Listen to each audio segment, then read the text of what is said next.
This is the Sunday stream opening song because the other song is copyrighted. La la la la la la la la la la la. Oh look, here comes Dog Cat Fox. Hi, Sky. Oops, good morning everyone. There we go. And welcome to the Sunday stream. The stream I do on Sundays because Sunday is the day to stream on Sundays when I'm getting my overlays correct. Hope you're all doing well this morning. And, who is joining me on this beautiful Sunday morning before I get into the wonderful world of introducing the show? Jaeger Pony, Tyr Alexander, the Invictus Soul, Mike R., Data Wasteland, Keeverdam, Somnamnul Nation, Jaeger Pony. I already said Jaeger Pony. Well, there you go. You got 2 Jaeger Ponies for the price of 1. Good morning to you all. And anybody else watching in the lurking zone or in the future. A2P, hello. Ebony Williams, hello. Everybody's just arriving now. Ebony Williams, Simon Willikins. Anybody else? Is everybody in? All right, well, I will attempt to say a few more hellos before I begin, but into the wonderful world. So what do we have on deck today? Well, I realized yesterday that I hadn't done anything, at least directly, on education in quite a while. So I thought, hey, let's dive back into the wonderful world of modern schooling. And what better subject to tackle in modern schooling than social and emotional learning, or in this case, social and emotional well-being. So what is social and emotional learning? Well, I could give you some kind of academic description of what it's supposed to be, but here's what I think it is. This is my opinion of it. Social and emotional learning is one more excuse for elementary school teachers to take on a role in their students' lives that they have no mandate or responsibility to take on. Because the role of elementary school teachers these days seems to be more as guru than it seems to be as educator. So in this case, social and emotional learning is an excuse for a teacher to take on the role of child psychologist or child therapist, with the justification being, I am going to help my students both understand and process their emotions. Because being a child psychologist therapist is what I'm supposed to be doing, not teaching them how to read and to write and to know the world and geography and things like that. No, in addition to everything else that is going to make me more a parent to these kids than their parents are, I'm also going to be psychoanalyzing them and teaching them how they should interpret their own emotions. Yeah, it's just one more arrow in the quiver of teachers, again, trying to usurp the role of parents more and more. And I've seen examples where parents are more than willing to abdicate their positions as the person responsible for their own children to the teachers because they've been convinced that they don't know what they're doing and teachers know best. Anyway, that's a long-winded way of saying I'll be curious to know what any of that has to do with educational equity, because the full title is Educational Equity Solutions Through Social and Emotional Well-Being, which I think is just a variant on social and emotional learning. But anyway, we'll find out together. Now, this presentation runs over an hour, so I'm probably not going to get to the whole thing today, obviously. I'll be going for an hour and a half in real time, for brevity's sake.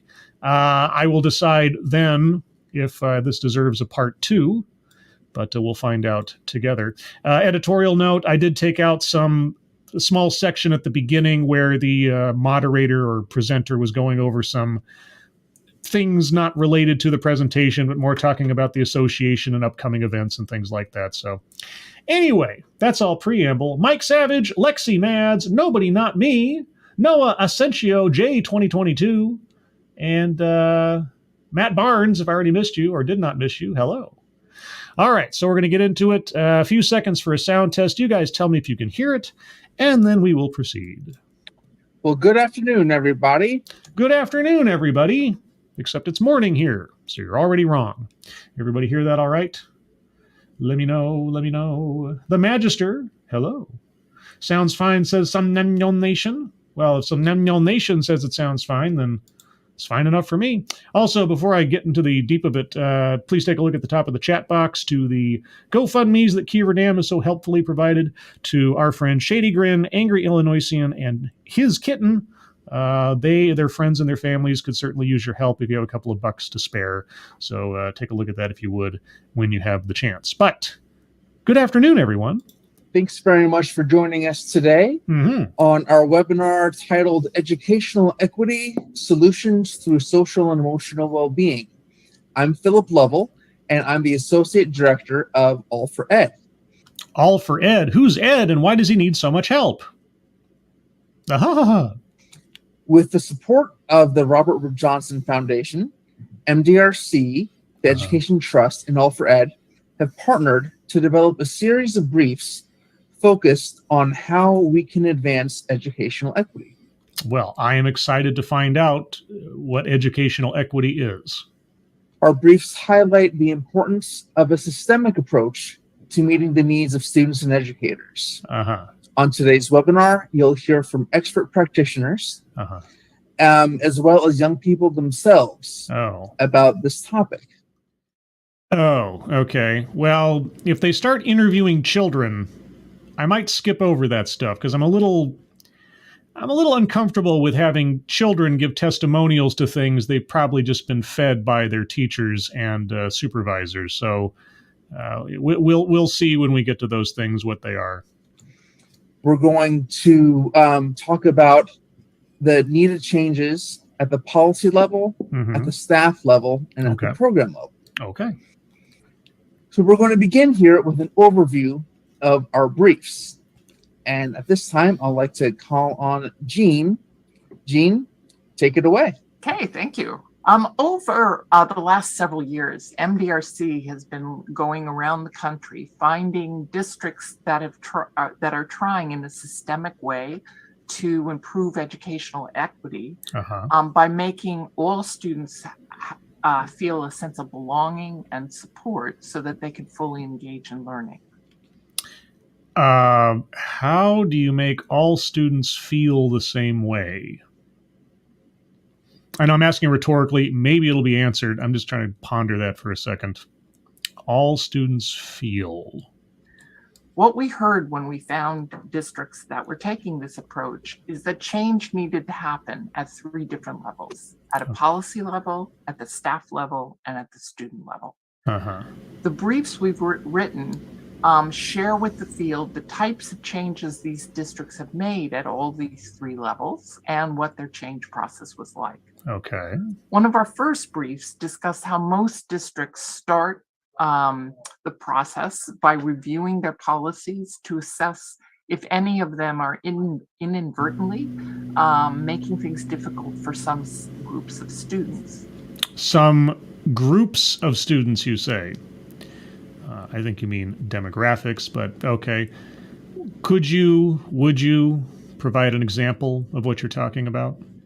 When these discriminatory Okay, that bell was on the recording. That wasn't me. Policies are discovered, they're removed or changed. Like what? Can you give me an example of a policy, even a hypothetical one, or an aggregate of things that you've heard about that is a inherently problematic policy?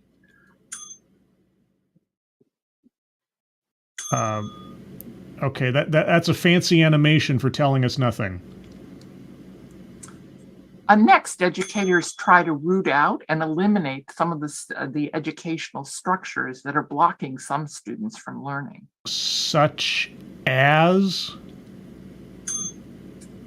Another key step that districts told us all, and they all mentioned, was building the capacity of staff to help students stay engaged, mostly through staff professional development. But what we also heard was how important it was to pay attention to staff's well-being.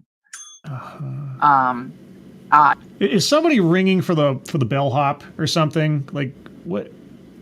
Not just students' well-being, so that the staff would have the bandwidth to notice when students needed help and to be able to provide it. What kind of like help with their math homework? I swear to God, I pick these things at random. You know, there really is, except for the titles, there's really no plan here. And yet every time I pick out one of these things, a professional, teachers, or otherwise, do we ever get examples of what they're talking about? Do they ever give us a test case in mind to show us, you know, what I was just talking about this with Sister Scribe yesterday, because she was talking about a DEI situation taking place in her world, and she was describing something, and it sounded and the way that she was complaining about the information she was not getting in this thing sounded exactly like me going through a TEDx talk, asking for an example. You know, how do you structure a sales pitch? What are the basic tenets of a sales pitch? First, you have to describe the problem and give examples of said problem. Then you have to provide your solution and explain why your solution addresses the problem by providing examples in counter to the examples of the problem. And then you wrap up with your conclusion as to why your thing is the best idea to solve the problem. If you do not describe the problem, there is no way for anybody to be able to compare and contrast the usefulness or utility of your offered solution. So this little cartoon that she's showing us and giving us these high-level notions of things says nothing.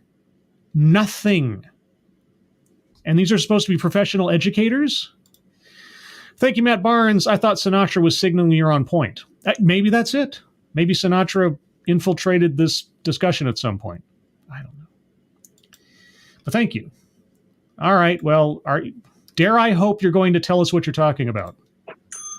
Oh, Jesus. Staff training was particularly important when it came to helping students who face chronic stress or trauma.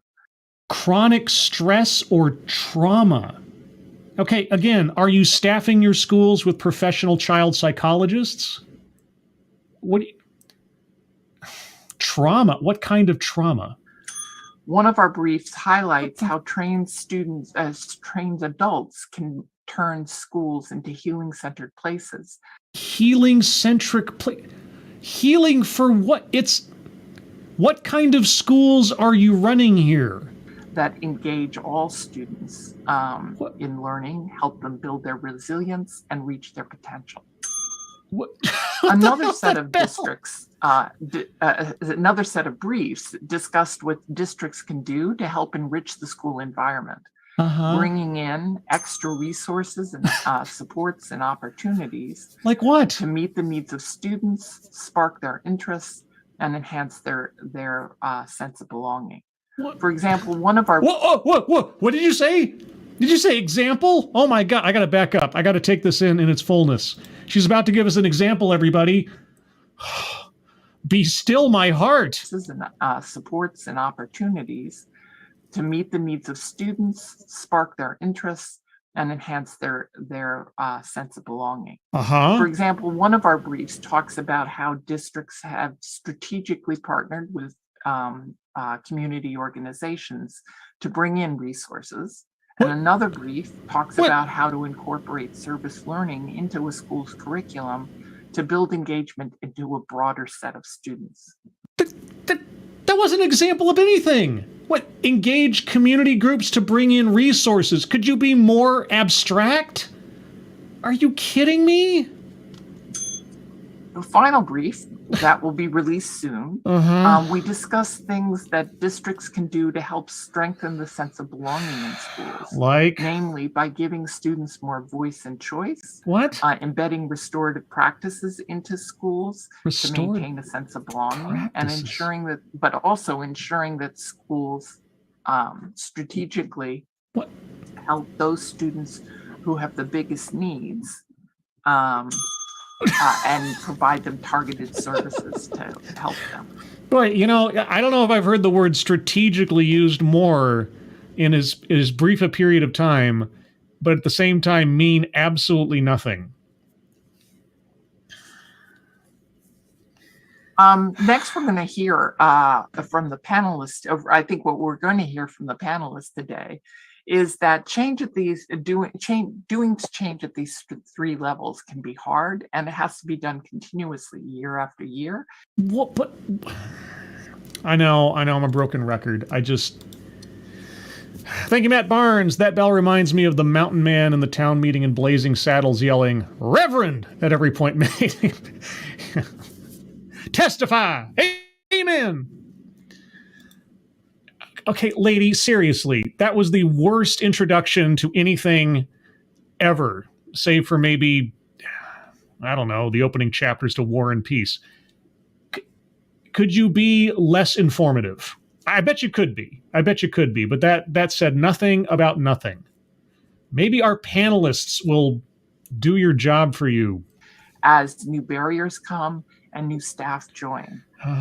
But the payoff to society of helping all students reach their potential can be enormous. All students will never reach their potential. Few people in life reach their potential. I have the potential to, I don't know, be an astronaut. I have the potential to be a heart surgeon. I can't reach my full potential, else I'd be doing everything all at once forever. No one ever reaches their full potential in everything. What are you talking about? I mean, I have the potential, right, to be a makeup YouTuber. There's nothing stopping me from attempting to become a makeup YouTuber. Do I have any interest in becoming a makeup YouTuber? The answer is no. So what do you... Potential. Potential is effectively meaningless as a goal. Fulfill your potential. As what? So, thank you very much. All right. Well, thank you very much, Jean. Really? You want to thank her for that? That was piss poor. It was nothing. It was a bunch of words that said nothing about nothing. And we're now going to hear directly from students. Sometimes when we do these types of... Okay, like I said before, I'm not all that comfortable with having students give testimonials to what they've been fed by their educators. So I'm going to take this gradually. I'm going to wait until they start talking, and if I don't think that it's something that I want to start rehashing into the world, I'd rather hear from the people who are positioning themselves as the experts and the authority figures, not those who are just recipients of what they're being fed. But I'll give it a second. Of conversations, if there is youth involvement at all, you sort of have young people speaking last, and we wanted to turn that paradigm on its head. So we're going to first talk with our two students and get their perspective on the importance of social and emotional learning. What could they possibly know about social and emotional learning that you have not fed them? So you want to front load your presentation with the least credible people involved in the process. And I don't mean that these kids are like dishonest or something, but on a subject that they have absolutely no reference for, save for what you have given them, that is how you're going to start the bulk of your presentation. Do we see a problem here? And then we will turn to our elder panelists about how they're implementing social and emotional strategies at their in their context, school district, and at the state level. So no, you know what? I'm going to make a command decision. I'm not going to make the kids part of my own presentation. I'm going to find when we get to the actual teachers, because like I say, it doesn't make any sense to me. I've explained it. And so now, by the way, if you do want to watch the full presentation in its entirety, links in the description below, but I'm making a executive decision here. I don't care about the non-experts. I want to hear from the people who are supposedly in charge of these things, not the subjects, literally, of their efforts. Okay. So, apologies for the interruption, so to speak, but that's my policy in this case. And as Seth and Anya were describing, and what's really needed is a district-wide approach to a systemic approach to addressing social and emotional well-being. Yes. I know that at DC Public Schools, you all are implementing a whole child anti-racist strategy. A whole child anti-racist. Boy, we're getting the full meal deal here, aren't we? Okay, anti-racism. The belief that all things, everywhere, in every way, and all people are inherently racist or are subject to racism at all times. Racism is a universal constant. You cannot avoid it, and everybody is racist. There's only two states of being for someone in this world. One is they are in denial of their racism and say something to the effect of, I'm not racist.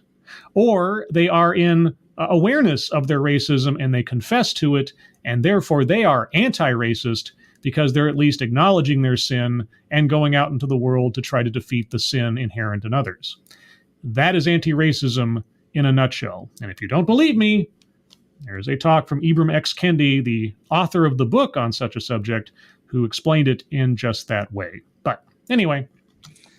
Can you tell us about how this district-wide approach is aiming to meet the social and emotional needs of students and ensure educational equity for them?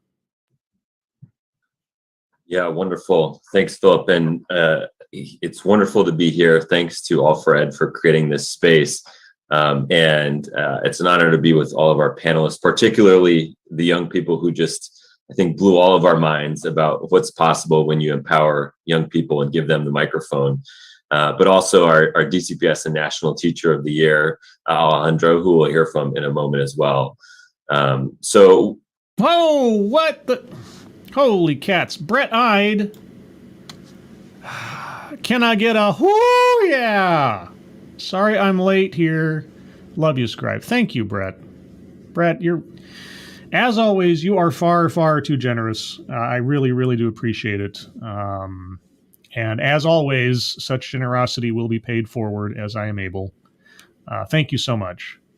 I don't know what to say other than, as always, I'm very appreciative of that. And that's ridiculously generous of you. I hope I can continue to earn that kind of support however I'm able. So yes, my words fail me. I know, a rare thing, right? English major and everything. Thank you, Brett, so much. All right, so we have a DC school district official, I guess, and he was blown away by what the students had to say. I don't know what the students said. I have a distinct feeling that what they said was them repeating back to these teachers exactly the kinds of things they want to hear because it's all that they know. So you want that kind of affirmation and going to take credit for it or be impressed by it? Okay. I just want to lift up another thing that one of the students just said, really emphasizing the role that teachers play in all of this. As far as I can tell, the role that teachers play is primary, because without them deciding that they're going to become child psychologists and take on all these roles that they have no mandate to take on, none of this would be happening. But maybe that's just me. The first buffer of support, especially for young people who are experiencing stress. And also thinking about the importance of having culturally affirming practices show up in our learning experiences. Here's something else, and I meant to bring this up at the beginning.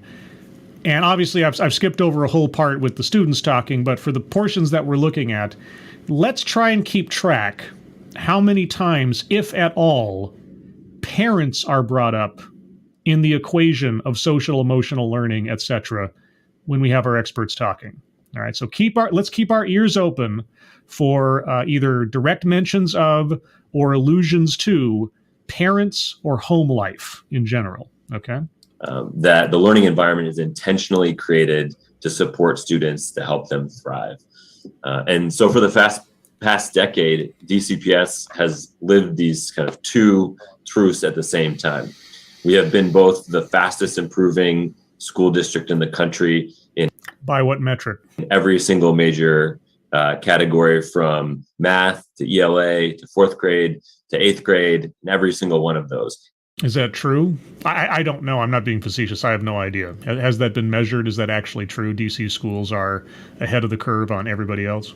And yet has significant racial disparities, disparities for students of color, disparities for special education students, disparities for English language learners. So despite all their gains, DC schools are still racist or discriminatory? Like what disparities are you talking about? Because just so you know, a disparity does not inherently indicate an inequity. Just keep that in mind. And I think the key that we are really honing in on now is that is not because of the inherent deficits of individual students. That is because of the systems and practices that we have put in place that are causing those disparities to persist. Such as? And that demands us to have a systemic response to interrupt those disparities. And we are studying the science of learning and development all the time. Again, the more he talks, the more it sounds like he is conflating the concept of disparity with inequity. Those two things are not the same thing. And every single day, there is new amazing research that shows that a lot of our original ideas about education are totally wrong. Such as? That there's not just an average student, and most students have an average level of talent, and only a few of them just happen to be really talented. And our job is to identify who those supposedly talented students are, pump them with resources and supports, and then pat ourselves on the back when those are the only students who succeed. The science of learning and development tells us the opposite, which is that every single child learns, every brain develops, and what one child can do under favorable conditions, many children can do under those same favorable conditions. No. That's just not how people work. I was in the same art classes as all of my peers growing up. And there were some students who were just absolute savants at art beyond anything I could comprehend. Their understanding of angles and form and everything else was just far beyond me. They were naturally talented in things with the same exposure as the rest of us had. And conversely, at least in my age group at the time, I had a far stronger hold onto a language and articulating my thoughts and the written word than a lot of my peers.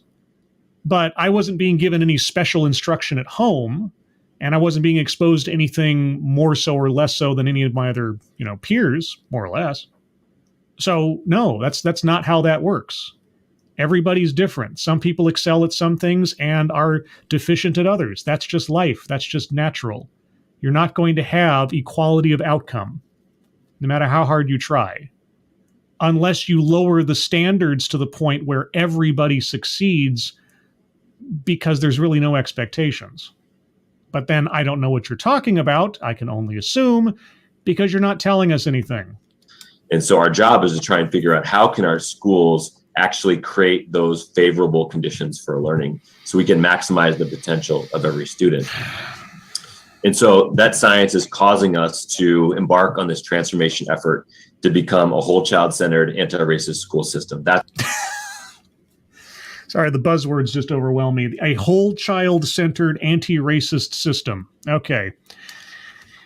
Will you at all explain what you mean by a whole child-centered thing first? Because I already understand the anti-racism aspect, or at least I think I do. What does a whole child system look like? Sounds kind of creepy, too. That's what the science tells us would be most impactful and effective for not only young people, but the adults that serve them as well. And that's DCPS becoming. So that's our big transformation effort that we're embarking on. And that includes public engagement and engaging the community to think about what would it mean for your family, for your student, if their whole version of themselves was seen and supported. Okay, well, that's the first mention of family so far, or allusion to parents outside of students. Outside of teachers. What would that look like? I don't know. What is it supposed to look like? You must know what a whole child result looks like. You must know the goal that you're reaching for, that you know all children have the potential to achieve. So there's not much to imagine. You have it down to a science, right? And there's amazingly powerful stories that we're hearing from parents about parents. Okay, well, I take it back. There's our first mention of parents. The way in which students' experiences can both unlock their potential or be a barrier for them reaching their full potential. And is that all these schools doing? Did the parents have any role in any of this, or does life only begin and end during the school day?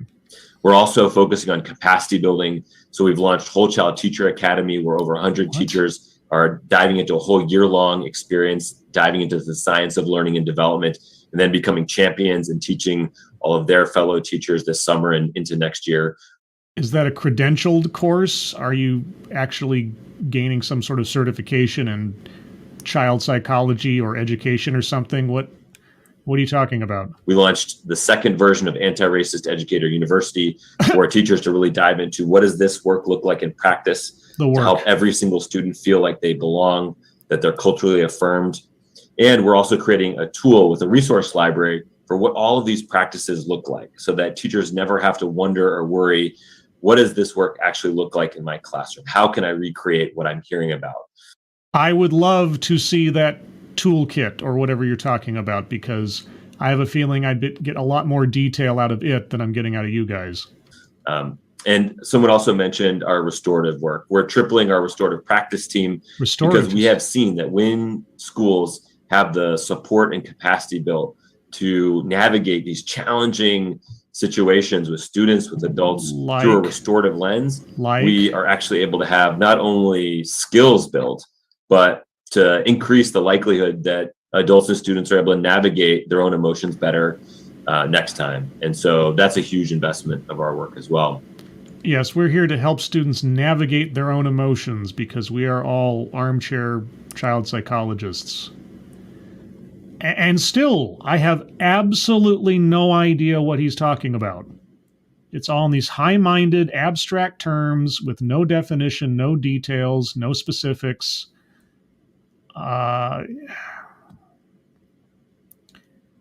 You're educators, right? You teach people things.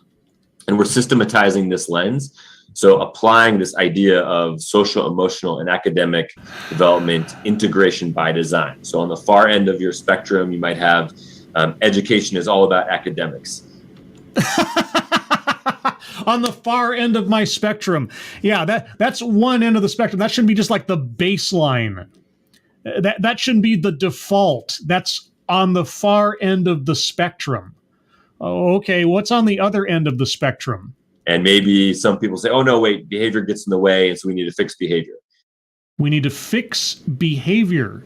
And then maybe some people say, oh, well, SEL is a bonus, so let's find the time at lunch or 2 o'clock on a Tuesday or something like that, and then get back to regular learning. And then if you move further along this continuum, some people might say, oh, yeah, we have to make time for SEL because it boosts academics. But that's not what the science says. The science says that learning is social, emotional, and academic all at the same time. Is it the teacher's responsibility to oversee two of those three things as a matter of course? That's my question. Social, emotional, and learning. Let's just take those three things. Which of those three things sounds the most appropriate for an elementary school teacher to be responsible for? Now, are the other two unavoidable in the course of a school day when you're dealing with children? No, because obviously human beings are social animals. They're going to socialize. Human beings have emotions, and children don't have a big handle on their emotions because, well, they're children. Okay? So those things you have to overcome towards getting to the most important of the three, that being learning. But is it the teacher's job to handle those three things in equitable amounts? Or are they there to teach and they have to be supplemented in the other two because those other two actually belong to the parents more than they do to the teachers? And so we have to apply this integrated lens to everything that we're doing. Obviously. So we changed our report card, for example, for elementary schools moving forward. Why? So that there are social and emotional skills that are actually called out there. You're grading the kids on their social and emotional skills, on abstractions, not on things that you can measure through testing and demonstration. Like, do you know how to do this math problem? Yes or no? Did you pass this exam? Yes or no? Can you spell this word? Yes or no? Okay. But from a strengths-based approach. So teachers will be exclusively focused on identifying the strengths and assets that their young people are bringing forward, and that's what they will be tuning into. How are their students regulating their emotions in times of stress? How are they developing amazing student agency, like we heard from our 2 students already today? So we're applying this lens to our evaluation systems, our comprehensive school planning, and we've created a policy committee to look at every single one of our structure systems and policies with a racial equity lens as well. Wow, just so many lenses. It's amazing that you can see anything through that telescope. What qualifications does the elementary school teacher possess by which they can effectively and objectively measure a student's emotional and social growth? Why should I trust, as a parent, if you're going to be grading my kid on their social or emotional well-being, what sets me into trusting a teacher to know how to measure those things child to child and situation to situation? And what role are the parents being brought into this process to play? Those are my questions. I'm not a parent. Okay. So, take that for whatever it's worth. If that needs to be measured against anything I'm saying, by all means. I'm not a parent. But I don't understand why or how I would, as a parent, would trust a teacher, an elementary school teacher, to be my child's psychologist and therapist, along with 30 other children in a classroom on a given day.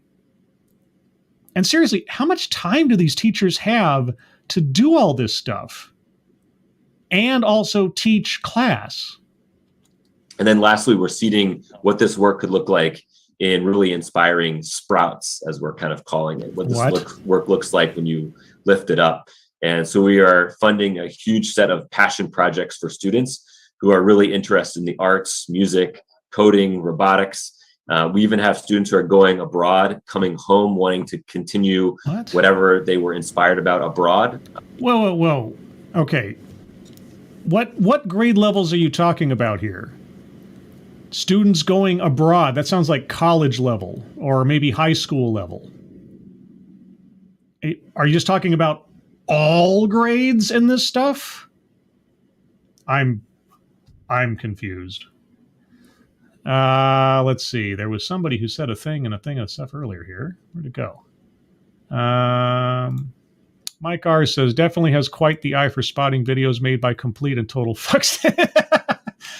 I swear to God, I do not watch these things ahead of time. And I'm always trying to pull from different sources and different organizations, so it's not just a very, tunnel vision kind of thing on it.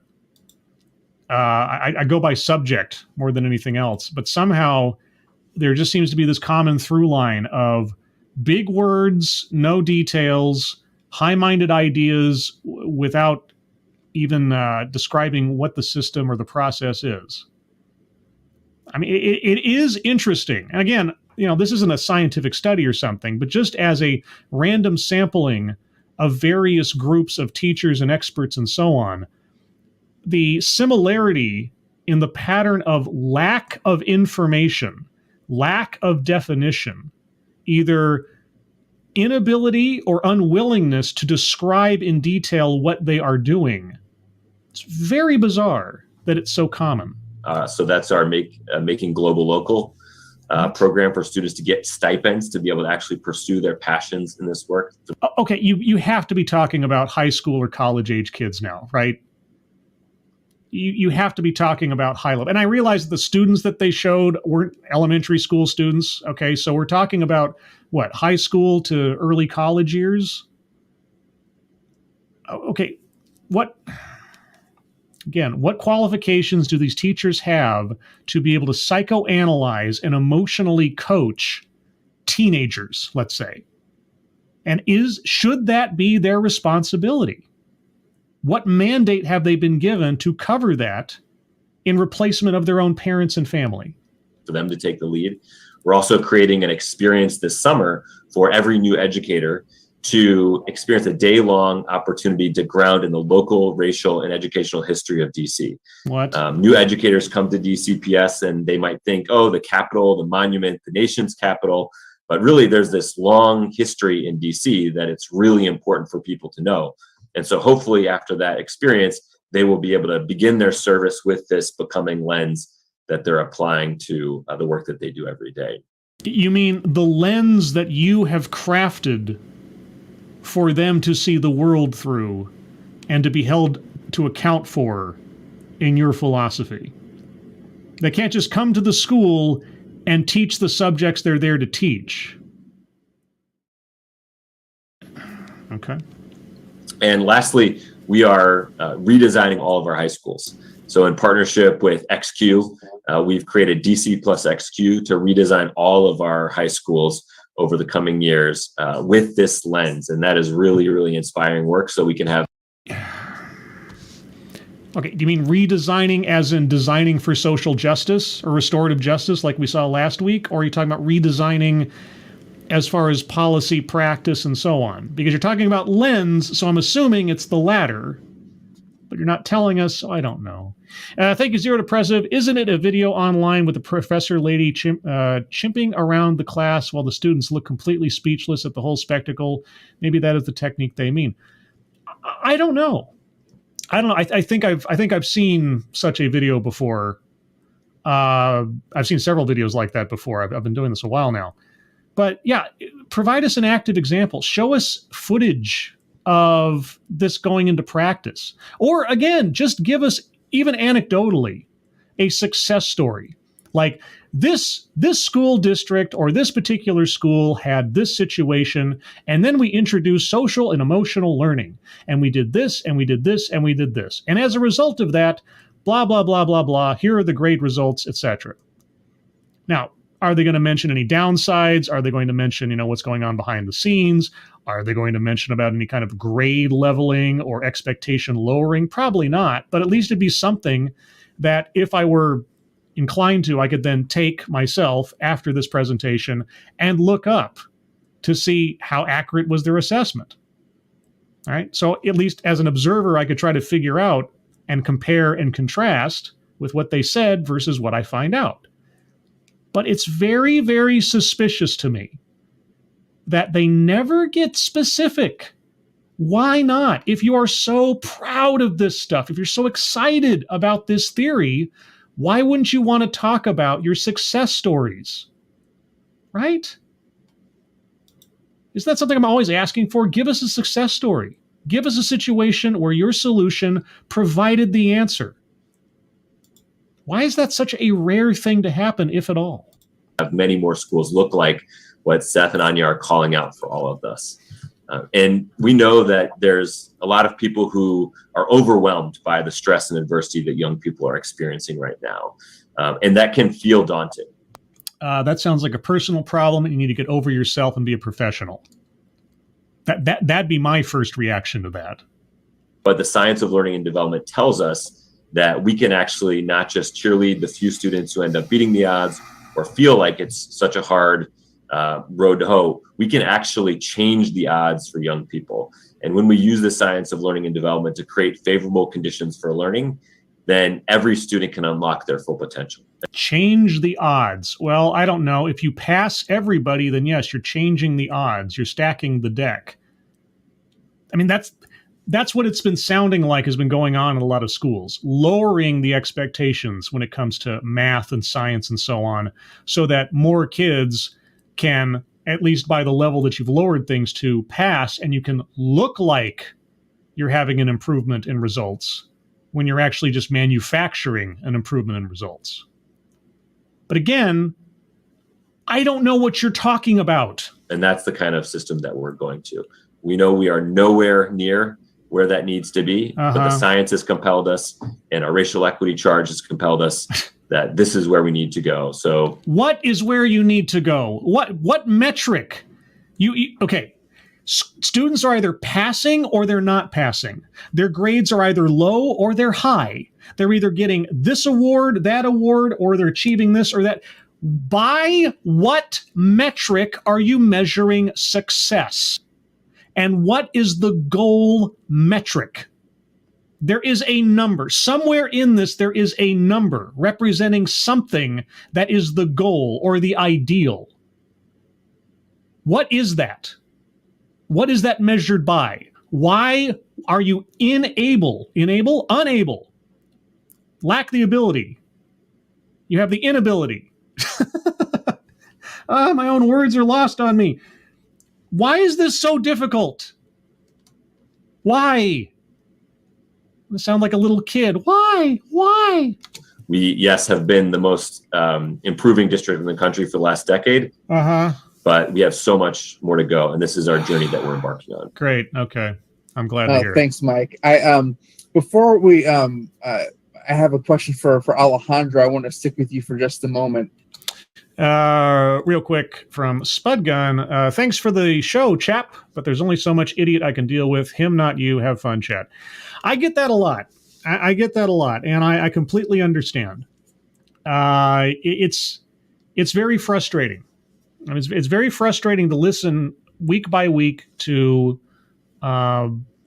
people who comport themselves to be experts or are in positions of authority over whatever we're talking about, whether it's education or mental health or business or whatever, to know that the people who are in charge of things, seemingly, when given a platform and no restrictions, they're on their home turf, can't come up with reasonable or at least digestible explanations for what they're talking about.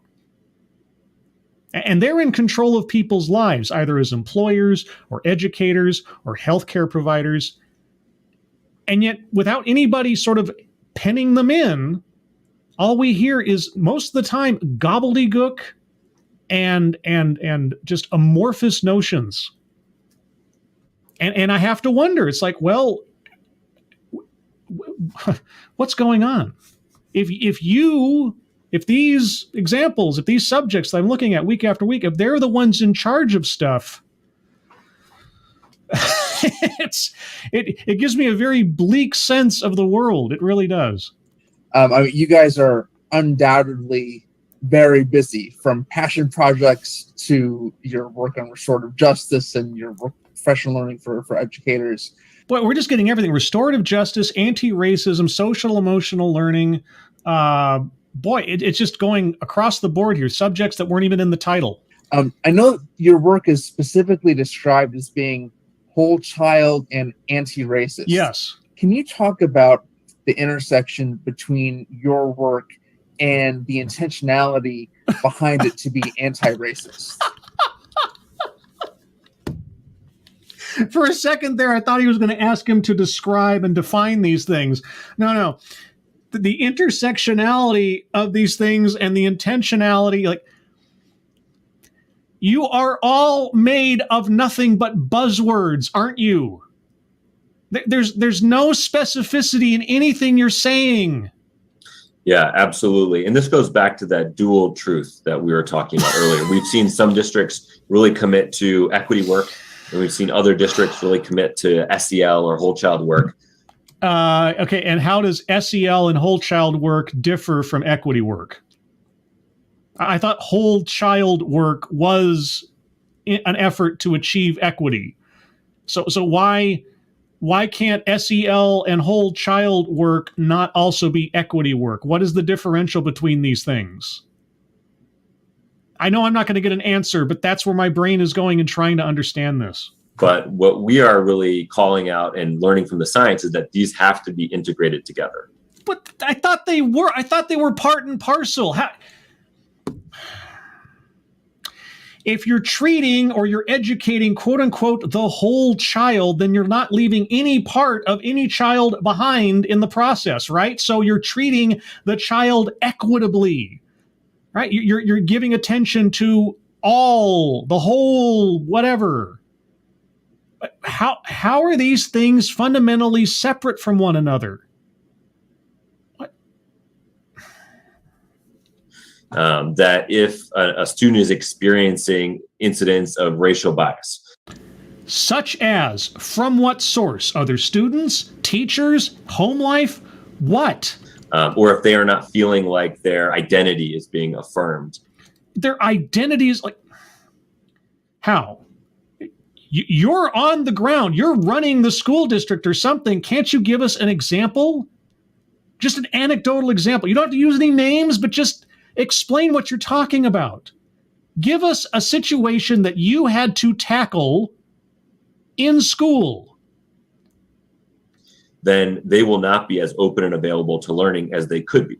And so we have to make sure that we are thinking about all the practices that support the whole child and be constantly looking at our racial equity lens to see where are our gaps, who are we not serving, who are our current practices working for. And the science, again, calls out that if we have these significant racial disparities in particular, that is not because of the inherent deficits of an individual child. So what is it, good gravy. You must have an example. You must have a policy that was in place 10 years ago that through the science you keep quoting but never specify, you discovered was problematic, that you discovered was being unfair in some way, shape, or form, right? There must be at least one policy that you can name and describe that you have since updated, changed, or eliminated because of its inherent inequity or disparity causing function, right? Why is this so beyond your ability in a presentation meant to explain how this is all supposed to work? They are because of our systems and our practices. Like?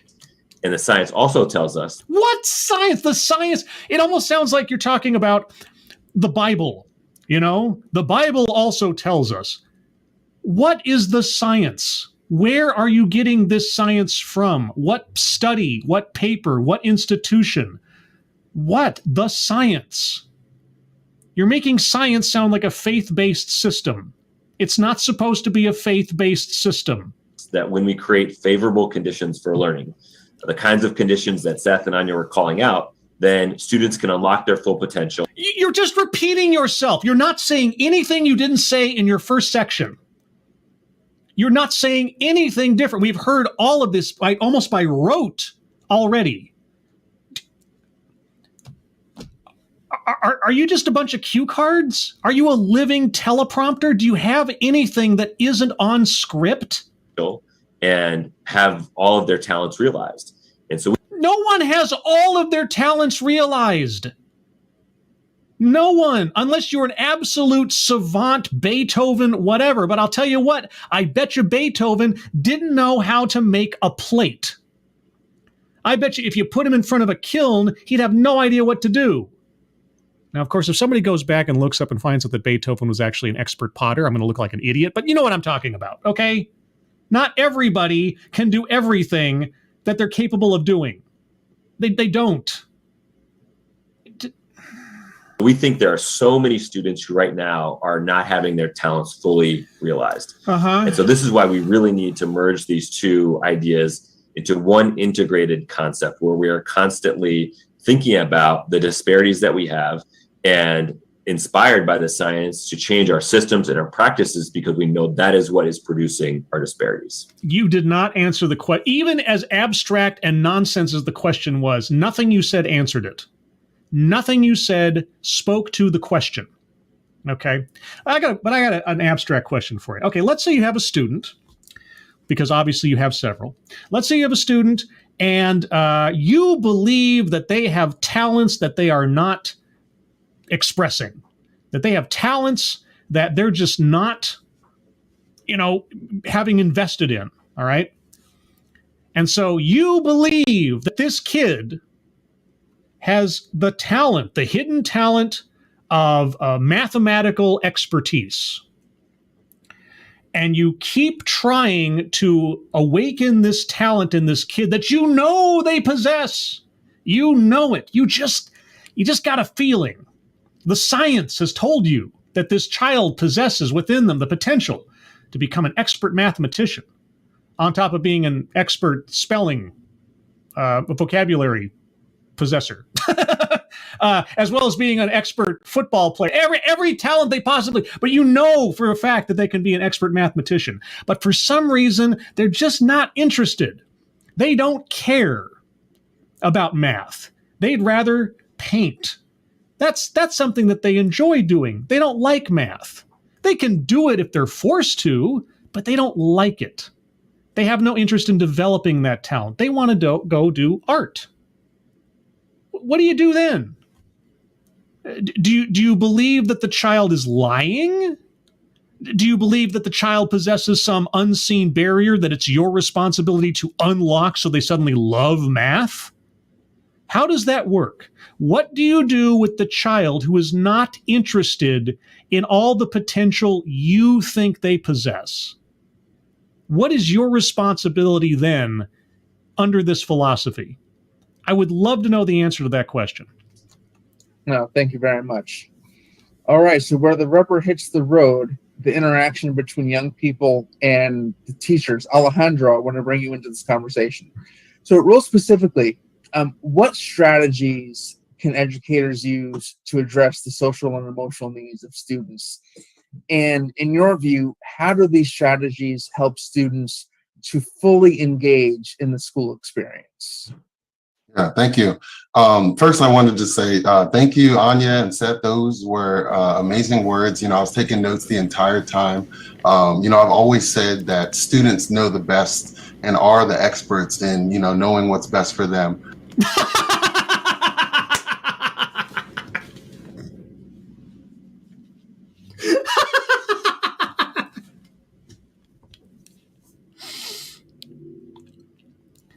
Are you kidding me?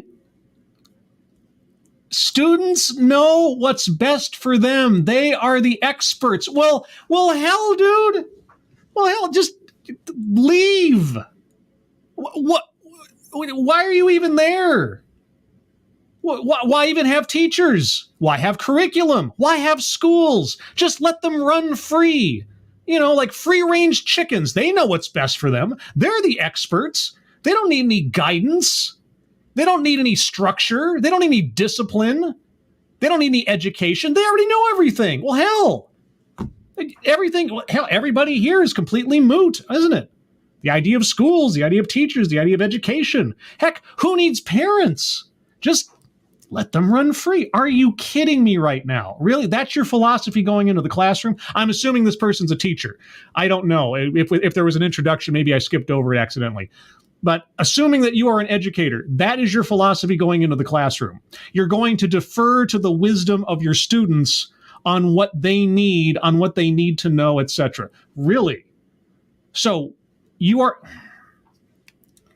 again, assuming that this is an educator, you have just demoted yourself to glorified babysitter.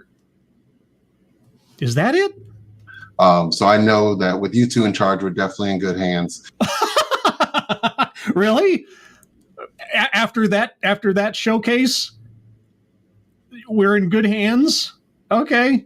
And thank you, Mike, as well, for naming all of the good things that are going on in DCPS. And he didn't name anything. Good gravy. It's refreshing to hear that from a school leader, from a district leader, that although we've made some gains, there's still a lot of work that we need to do. So it's refreshing to hear that. Are you okay? Well, let me just edify you a little bit on something, because I have watched countless panel discussions similar to this from people in charge of districts, in charge of schools, etc. And the phrase, or a variant thereof, "We have done a lot, but there's still a long way to go," is almost boilerplate necessary because nobody wants to come across sounding like they've got it all figured out, because nobody's got it figured out, because nobody even knows what the problem is half the time, but they know that they have a solution that sounds great and is good PR. So if it's refreshing for you to hear that, you have not been hearing from a lot of educators, because that is part and parcel with all of this. We've done a lot, but we still got a lot of work to do. I would be surprised if I have not heard that phrase in some way, shape, or form from every presentation on education talking about their efforts towards equity and inclusion and diversity and so on and so on and so on.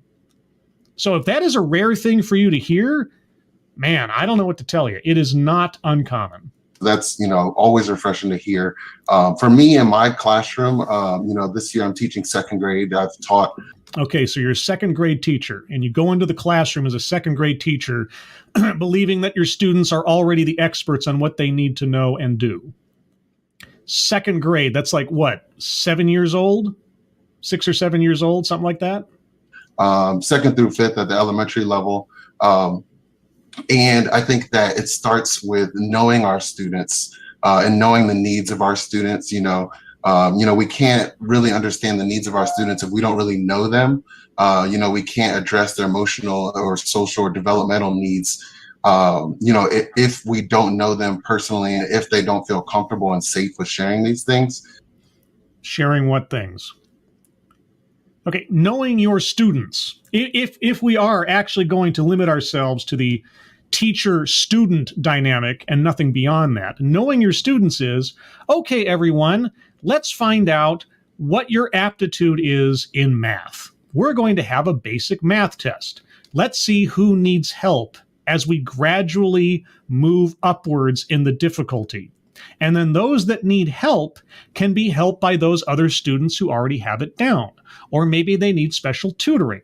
That's how you get to know your students. That's how you get to know where they are at developmentally in academics, by testing them and evaluating them against the baseline and figuring out who is running behind and who is already at the necessary or required level.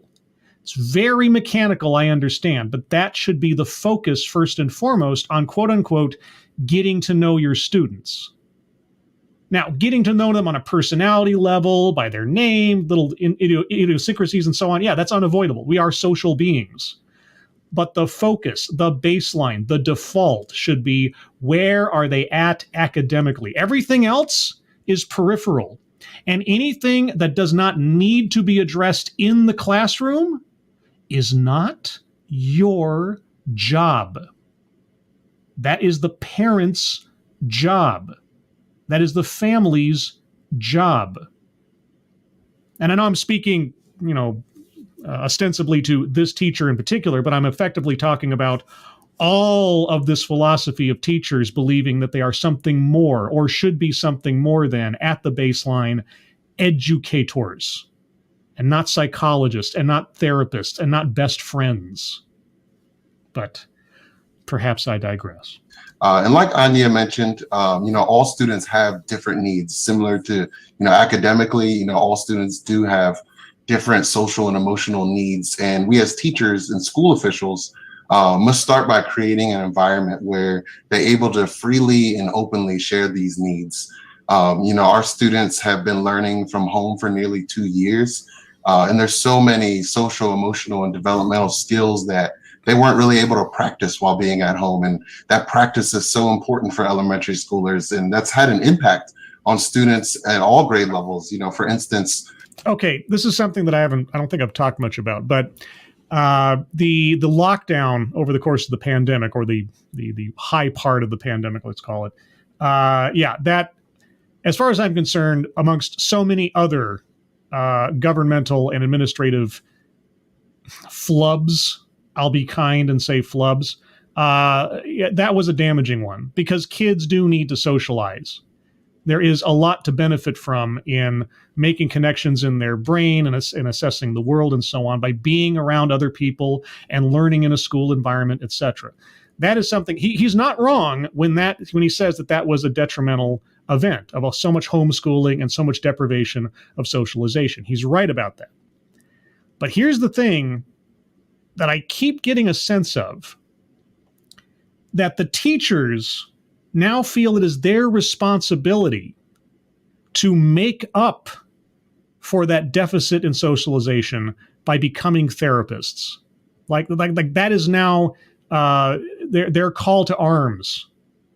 That's one more excuse, one more arrow in the quiver of, I am not only need to be more than just a teacher, but I am demanded by fate, circumstance, society, and the world to be more than just a teacher. So it's one of those things where it's like there's a grain of truth, and then it's being leveraged, I think, into something much more unhealthy, or as an excuse or a justification for things that do not apply. Because here's the thing, social and emotional learning as a theory existed before the pandemic. Okay. So all this stuff wasn't suddenly sprung out of the ground because of the pandemic. A student might be frustrated with, a challenging math problem, and, they might put their head down or get up and leave the classroom. And well, then you tell them to get their butts back in their seat. You don't just get up and leave. And then if they continue to act out, you call the parents.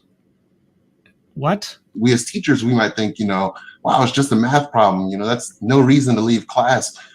You're right. That is no reason to leave class. And it doesn't make sense that they would. You put them back in the chair, you send them to the principal's office. What? But for that student who's feeling frustrated, they maybe have never practiced dealing with frustration. And instead of having the opportunity, or instead of, punishing that student or calling the office or escalating the situation, I think we as practitioners need to recognize that that's a teachable moment. Well, practitioners? That's an interesting word, practitioners. No, you're teachers. Practitioners. I'm not trying to inject some, false drama here. I just hadn't heard that word put that way in that context before, so casually. And an opportunity to really talk about what frustration is and how we feel frustration as well, and how they aren't alone, and also give them strategies to cope with it. I think. Is that your responsibility? Are you qualified and credentialed as a child psychologist, child therapist? You're talking about second graders. You specifically said you're a second grade teacher this time around. Is that your responsibility? Should that be your responsibility? Again, for the sake of what's going on in the classroom, yeah, you gotta yank the reins in. But beyond that, shouldn't that be the parents that take care of that? I mean, short of something going on at home, there are a whole bunch of circumstances and scenarios that could come up. But just all things being equal, because we're all about equity here, all things being equal, should that be an elementary school teacher's responsibility? Who has given you the mandate to be a child's personal therapist and guide through their emotional development? I think that what Mike mentioned, how SEL is integrated into all the entire school day and everything that we're, teaching students. I think that throughout the entire day, I'm addressing different situations in the classroom. I'm pausing learning in math or in reading just to address situations, to model things. I allow my students to see how I feel. They know when I'm frustrated as well. And, I'll call out these practices and I'll call out these things that I do to kind of calm myself down. Well. So you take time out of the school day to explain to the students your own personal psychological problems? Second graders? Kyle Mack, my fiance is an early childhood educator. I've watched a few of her meetings, all Donnies? I don't know what that means. Talk about the same nonsense these people talk about in TEDx. One meeting was about LGBTQ ideology and how to talk to kids about it. It's daycare.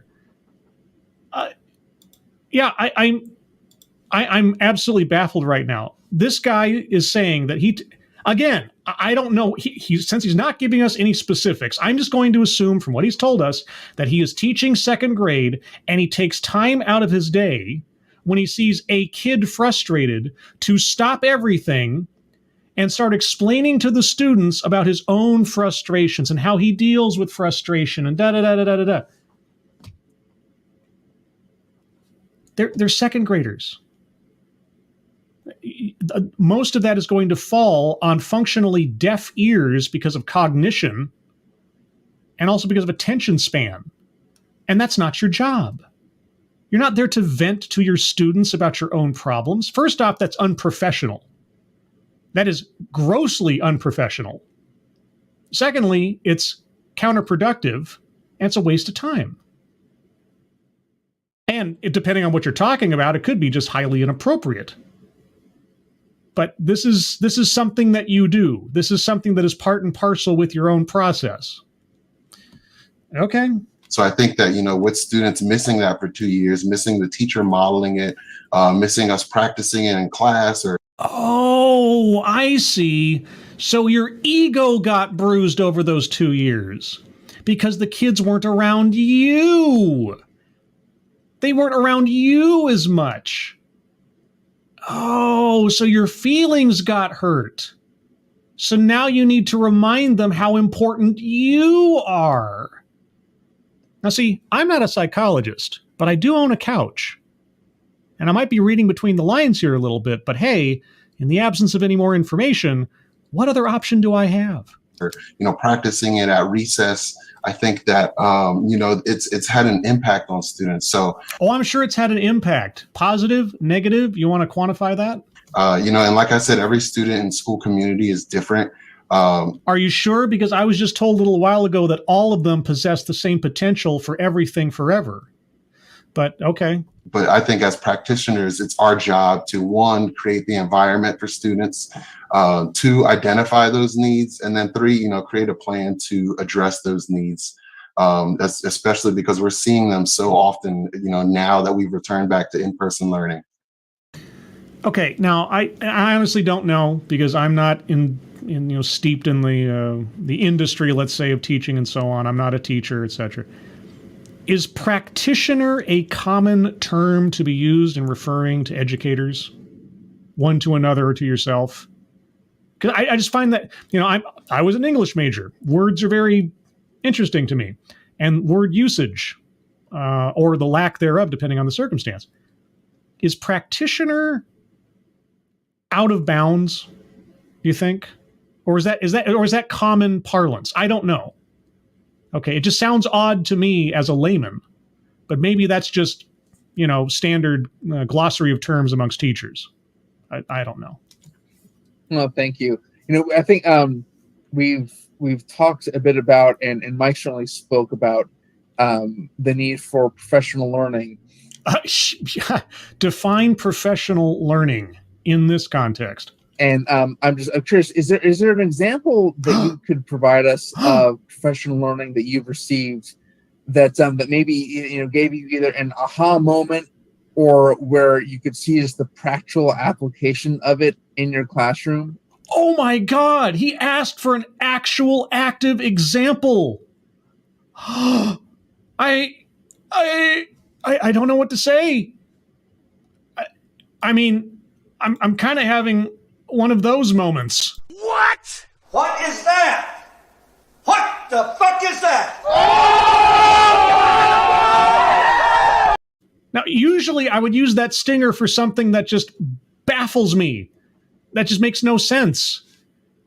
But now our moderator has asked for an active, specific example, which is just so out of bounds. I didn't know what else to think. Now the question is, how will our speaker answer? Yeah, absolutely. So, we at our school have partnered with the Restorative Justice program that, they emphasize having classroom circles and talking about different situations that go on instead of any sort of punitive or instead of sending the student to the office, if there's some sort of situation that's going on in class, whether something happened at recess or someone called someone else a name, we get into these restorative circles. And in these circles are created as a safe space for students to express how they feel, express how they feel about a certain situation. And, when we're in these circles, and we've practiced these as adults, we practice this throughout the school year at staff meetings as well. Yeah. And when we are in these circles, students understand, and everyone in the circle understands that, we're all coming from a place of having to be sensitive of each other's feelings and emotions. Some people might not be able to effectively communicate their emotions because you're dealing with second graders, maybe. So wait, you mean to tell me that amongst 6 and 7-year-olds, when there's a fight or a disagreement, you take the two kids, you take them apart, and you say, apologize, shake hands, and part as friends? Are you telling me that that's something you've come up with all by yourself? Oh no, but you have to mechanize it into restorative justice circles. It's not something that's been going on since time immemorial with little kids on the playground. You have to bring everybody into it. It has to be everybody's business. Thank you, Mr. Scott. Have some Pepper Jack Scribe. If only my name was Jack. Thank you, Mr. Scott. I will consider it. It's not usually a Sunday morning endeavor. It's a little bit too early, but after this, I might just need it. The way that you're able to receive it. Sometimes we've been in circles where students, are raising their voice, and we as staff members have to realize that, their impassion is coming from a place of hurt. Little kids are screaming and yelling, and okay, no, I mean, hey, it's an example. It is an example. I'm getting what I wished for. And not focus on, how they're delivering the message, but what they're actually saying. So don't focus on how much they're screaming and throwing a tantrum. What are they really saying? Restorative circles have been extremely helpful for, students of all ages in our school, and even the adults at our school as well. It just kind of gives everybody opportunity to come from the same place, know that we're in this circle trying to grow and trying to learn about each other. And although we might have some differences, and although we might have disagreed on something, this is the circle where we talk about those things, and it's safe for everyone to kind of share those things without knowing that you're going to get punished or there's going to be some sort of follow-up from it. Let me ask you something. And I know I've probably brought this up before in restorative justice things. I didn't expect to be talking about restorative justice again in this, since nothing about the title indicated that. Is it healthy to make everybody's problem everybody else's business? Is it healthy to make children believe that if there's a problem going on, that they should have an equitable say in that situation just because they witnessed it or it happened within their proximity? Is that a healthy way to start building trust and a sense of propriety from one person to another as they grow up? Or is that building a tribe? Is that building a tribal philosophy on dealing with issues in and around their space?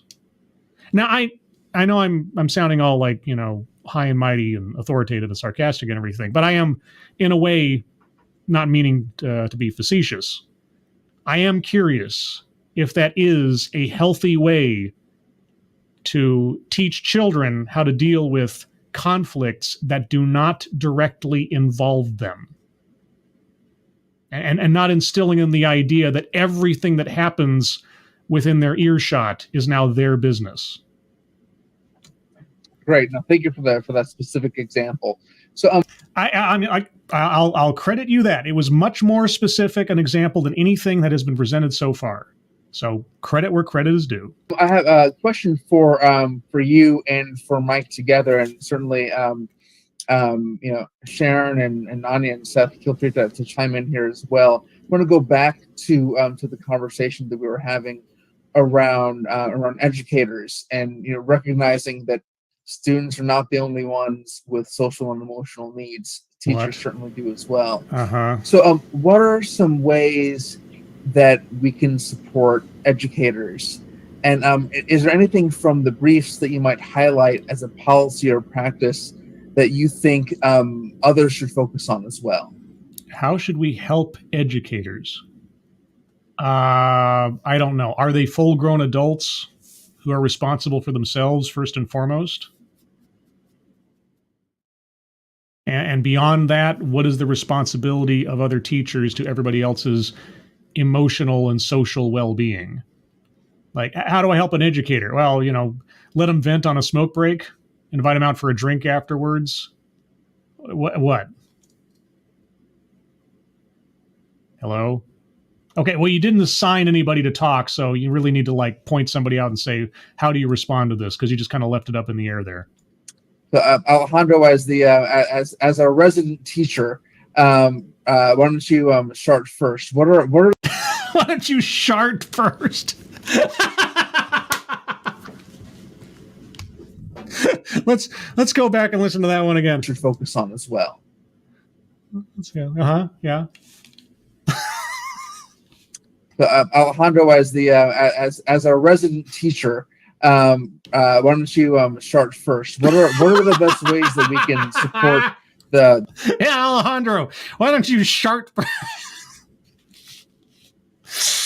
Okay. The social and emotional well-being of our educators. Yeah, sure. I think for me personally, and for the teachers at our school that are enjoying their time at the school, I think that, it's really important that we feel valued. We are allowed. All right. Do you receive a paycheck for your work? What do you need beyond that? Allowed to teach. It's sometimes, there's so many things that get in front of us being able to teach and being respected as experts in our field. Are you experts in your field? Who is supposed to provide you with this respect? The second graders? I know, but I think all of those things really contribute to us being able to, come to our job comfortably and perform at, the highest potential.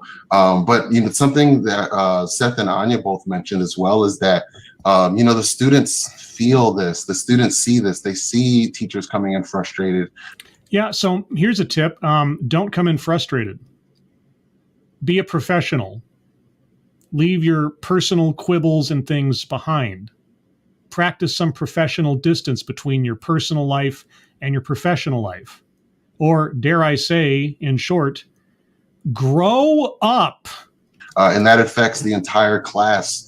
And that's a really, really interesting point that they brought up, just because, I see it in our school as well. And I see how the students will react to what the teacher is feeling, or, even for myself, the students have reacted for some of the ways that I've felt. So basically you're saying that the teachers in your school have a big problem with being able to separate their professional lives from their personal emotions. Okay. Strong leader like we do at our school, who really affirms, us, really values us, allows us to teach in our classroom, respects us as experts. My principal is always backing different ideas that I have in my classroom, whether it's a field trip to Baltimore or, some sort of big project that we want to do as a class. Having leaders who, not only see that, we want to teach, we want to, give students these experiences, but allowing us and, trusting us with those things. So basically, I don't know basically anything from that, except that it sounds like you have a whole bunch of teachers who are emotional wrecks with an inability to be professional and are themselves somewhat children. But, that's all the information I have to go off of. I'm going to start winding things down here because we're coming up on the 90-minute mark. And I don't want to go too far after that because I have some important things to do. I have some important research to do because, promotional note, tomorrow, Monday, I will be on, let me make sure I get this right because it's a brand new live stream and I don't want to get the name wrong. I will be on the, where is it? The Quantum Terror live stream. The Quantum Terror live stream. As far as I understand it, this is the first that the host is putting on, at least via StreamYard.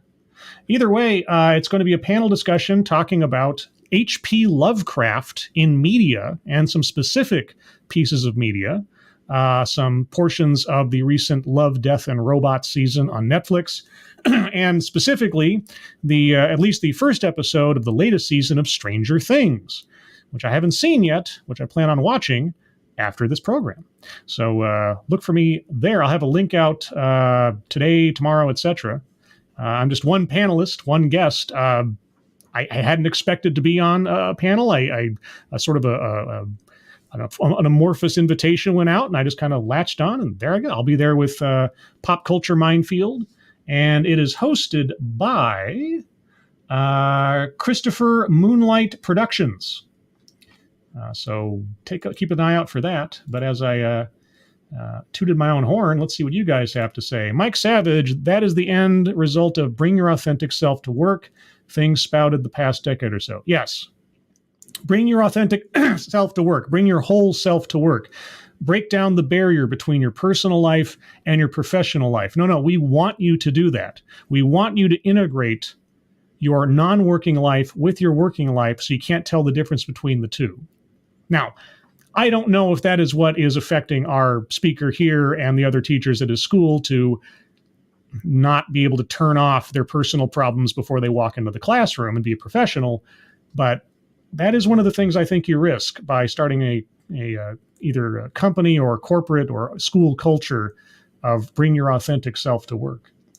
Let's see. Keeverdam, YouTube channel for that upcoming stream. Let me try to find that link real quick because I had it before, but I don't have it now.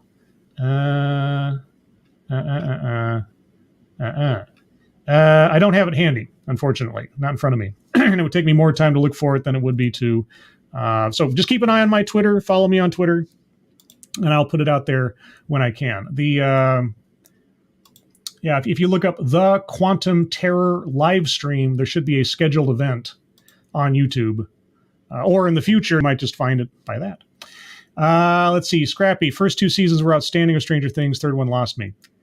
Honestly, I didn't find the second and third season all that great as compared to the first. It felt like with so many streaming shows these days, they had about maybe 5 or 6 episodes worth of plot that they then stretched out over 10 or 13 or something, and it just got diluted along the way. A lot of shows are like that. They have a really great and strong idea for that first season, and then they're expected to do more. And some things I think should just have one season. Bubba Hotep, the movie, only had the one. And sometimes it's good to just have the one. I thought Stranger Things was going to be an anthology series. I thought it was going to be, one season is about this creepy scenario, and then season 2 is about this creepy scenario with different actors and different story. I also thought the same thing about 24 when it first came out. I thought the first season was going to be a countdown because if it was, Jack Bauer chasing down the terrorists or something. And then I thought the second season would be something like 24, the romantic comedy of the countdown to the wedding, and all the crazy things that happen up to somebody's wedding.